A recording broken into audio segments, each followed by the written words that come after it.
This is an Ag Business Update. This Ag Business Update brought to you by American Implement. Indebted to the past, committed to the future. In a moment, Dr. Roger McEowen for the Washburn School of Law. Would you like to see something done about high gas prices and low unemployment? Western Place Energy in Campus, Kansas is doing something about it. They're a proud part of Growth Energy, America's ethanol supporters, and they employ 38 people and will be adding more following the expansion. Ethanol fuel not only reduces the cost of regular gasoline, it's good for the environment and keeps money right here in the United States while supporting local rural jobs. Western Plains Energy, doing something for the future. When you've had a best friend for over 50 years, you develop a trust. And the Scott Co-op has been a trusted rural friend since 1957. A co-op keeps money in the area, doing business for and with their members. And that helps keep their hometown thriving with keeping money in the community. Scott Co-op is not just an elevator. It's the rural way of doing business. So, when you see an elevator, remember your friends at Scott Co-op. And joining us now is Dr. Roger McEowen for the Washburn School of Law. He is a ag and tax law specialist. We always join him every month. So, Dr. McEowen, thanks for joining us. Good to be with you, Ken. Okay, just a couple of days ago, as the Supreme Court wrapped up this session, a big, almost monumental case was decided, and that could have implications rippling throughout. So talk about it and kind of where we go from here. Yeah, monumental decision, and we're not talking about the abortion decision. We're talking about another one that came out the following week, the last day of the session that they released opinions on. And this case really is several years in the making. It goes back to when President Obama said early on, I think as he was running for president, that he would put coal plants out of business. And from that, eventually, in about 2015, EPA created what's known as the Clean Power Plan rule. It's not an act of Congress. It was created by the administrative agency. And that addressed carbon dioxide emissions from coal and natural gas power plants. And the EPA cited authority to do this that they claimed was granted to it under the Clean Air Act. And so their plan, this Clean Power Plan, set rules for burning coal more cleanly, but then it also involved a regulatory shift in energy production from coal and natural gas electricity generation to wind and solar. And the EPA projected that electricity generation from coal would drop about 30% from 2030 to 2014, by 2030 from 2014. And they also noted that there weren't any existing coal plants that could achieve the new standard without shifting to wind and solar, which would also trigger billions of dollars in compliance costs and increase consumers' electricity prices and require dozens of coal plants to close and also eliminate tens of thousands of jobs. So with this, Supreme Court basically said, agencies, administration, you are not, you have to follow what Congress wants to have done. Yeah, that's right. The basic issue, Ken, was whether the EPA had the authority to shift the manner of energy production in the United States by regulation. And the court said that it did not, because Congress had not specifically stated in the Clean Air Act that EPA could enact a policy change by regulation. The court said the EPA could regulate equipment upgrades. They could regulate the improvement of operating practices, but not shift the entire means of U.S. energy production. That's up to Congress to do that.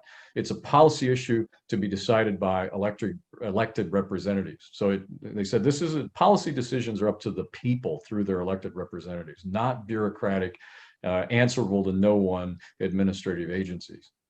We're talking with Dr. Roger McEowen for the Washburn School of Law. Let's take a break. We'll continue the conversation about this ruling that came down from the Supreme Court. We'll do that in just a moment. Wolfter Construction and Irrigation has been around a long time, and a lot of folks have trusted them to design, build, and service all sizes of commercial and on-farm storage for grain and equipment. Woofter is also known for their outstanding irrigation division, where they stock a complete selection of nozzles, regulators, drops, gear drives, electrical, and structure components. Looking for an electric motor? Woofter has a large selection in single and 3-phase. Next time, reach out to the pros who have decades of experience at taking care of business the right way. Woofter Construction and Irrigation. S&S Trailer Sales, with 2 locations in Ness City, Kansas, is where everybody goes to buy or rent trailers.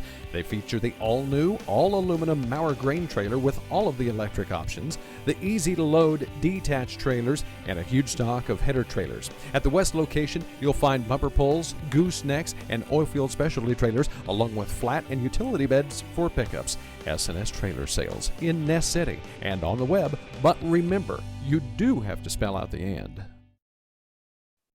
And Dr. Roger McEowen from the Washburn School of Law is joining us for our monthly conversation with him.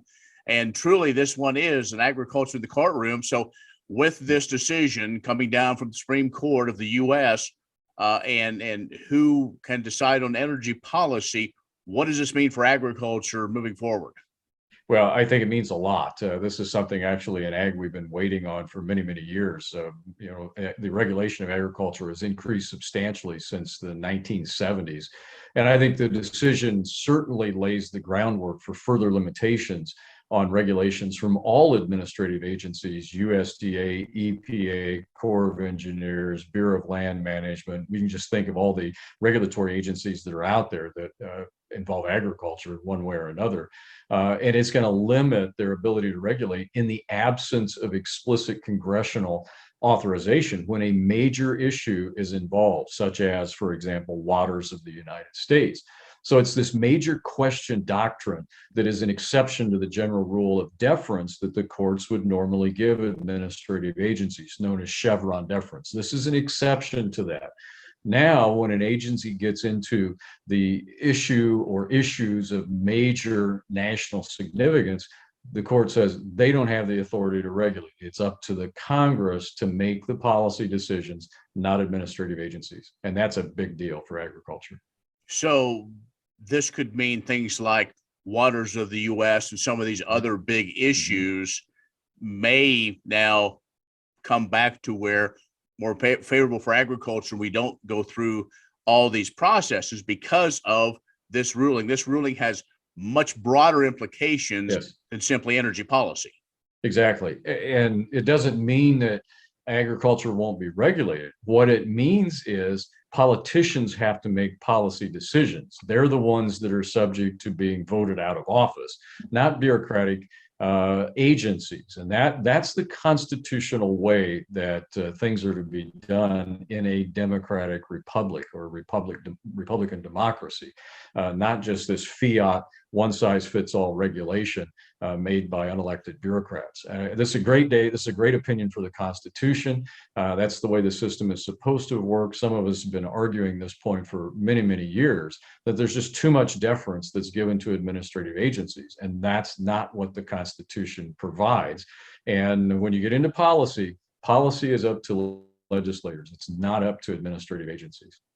Well, Dr. McEowen, there's other issues. I'm sure we'll talk about that now as SCOTUS is on break till October. But if folks want to learn more about this, your thoughts on these and other decisions, how can they learn more? I talk a lot of these I discuss on my website, and that's washburnlaw.edu/Walter. Also, we share a lot of that information with K-State on the Ag Manager website through the Ag Econ department. Well, Dr. McEowen, as always, appreciate it. We'll talk with you next month. Thank you, Ken. Dr. Roger McEowen from the Washburn School of Law. He is a agriculture and tax law specialist. Stay with us. We'll have more in just a moment.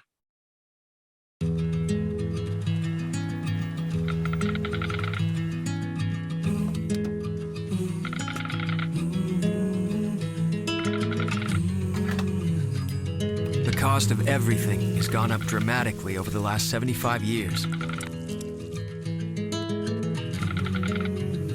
With one exception: keeping electricity affordable. Wheatland Electric, delivering energy for life, your Touchstone Energy Cooperative.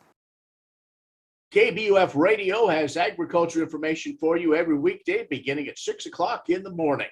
We have conversations with newsmakers, market analysis, market updates, ag news, weather, and a whole lot more.